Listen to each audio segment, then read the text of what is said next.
ایک انہوں نے کہا کہ یہ چاند گرہن ہوا تو گھر والوں میں سے کسی نے فتویٰ دے ڈالا کہ بالکل سیدھے لیٹنا، دونوں میاں بیوی، اور لوہا کو ہاتھ نہ لگے، اور ہم نے کر لیا۔ صحیح ہے، یہ بالکل کچھ بھی نہیں ہے، یہ جہالتیں ہیں ہماری۔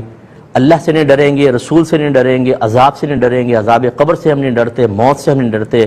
ہم عذابات کی آیات سنتے ہیں، ہماری باچھیں کھل جاتی ہیں، کوئی خوف نہیں ہے، کچھ بھی نہیں ہے۔ ان بے سروپا باتوں کے لیے بالکل اٹینشن، پوری رات آپ کو سیدھے لٹا دیا، زوجہ بھی لیٹی ہے، آپ بھی لیٹے ہوئے ہیں، اس کو فالو کر رہے ہیں۔ قرآن و حدیث کو فالو کرنے کا بالکل ہمیں ذہن نہیں بنتا ہے۔ یہ ہمارے دلوں کو خوفزدہ کر دیتے ہیں، اور جو اللہ اور رسول کے پیغامات جو دل ہلا دینے والے ہیں ان سے ہمارا کوئی اثر ہم قبول نہیں کرتے، ہمارے قلب پہ کچھ بھی اثر نہیں ہوتا۔ اس کا مطلب ہے کہ ہمارا دل مریض ہے، ہمارا باطن جہالت سے بھرا ہوا ہے۔ اس لیے اس قسم کی باتوں کے کوئی اصل نہیں ہے، کچھ بھی نہیں ہے۔ کبھی انگریزوں کو دیکھا ہے آپ نے ان کی پیروی کرتے ہوئے؟ سورج گرہن میں، چاند گرہن کے اندر ان کے بچے کٹے پٹے کیوں نہیں پیدا ہوتے؟ ان کے سب صحت مند اور صحیح پیدا ہوتے ہیں۔ یہ سارا مسلمانوں کے اوپر وبال آئے گا، کیونکہ جہالت ہمارے ہاں بہت زیادہ ہے، علم سیکھتے نہیں ہیں۔ اور اسی طرح معذرت کے ساتھ ہمارے گھر کے بعض بڑے جو ہیں اس طرح کی بے سروپا باتوں کو گھر میں ایسے نافذ کرتے ہیں جیسے قرآن و حدیث کو نافذ کرنا چاہیے۔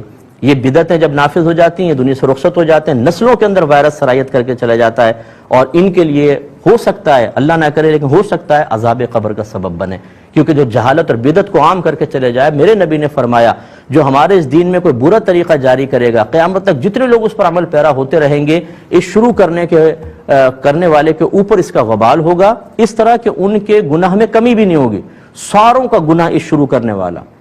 تو گھر کے سرپرست پہ کتنی بڑی ذمہ داری ہے، اور یہ قرآن اور حدیث بیان نہیں کریں گے، اس طرح کی بے سروپا باتیں ساری رات آپ کو سیدھے لٹا کر رکھا، اور پھر اب بچہ بڑا صحت مند پیدا ہوگا۔ کیا گارنٹی؟ کہاں سے پڑھا تھا بھائی آپ نے؟ نہیں سنی سنائی باتیں۔ اس لیے ان باتوں کی ان کی پرواہ نہ کریں تو بہت بیسٹ ہے، آپ کی باقی مرضی ہے۔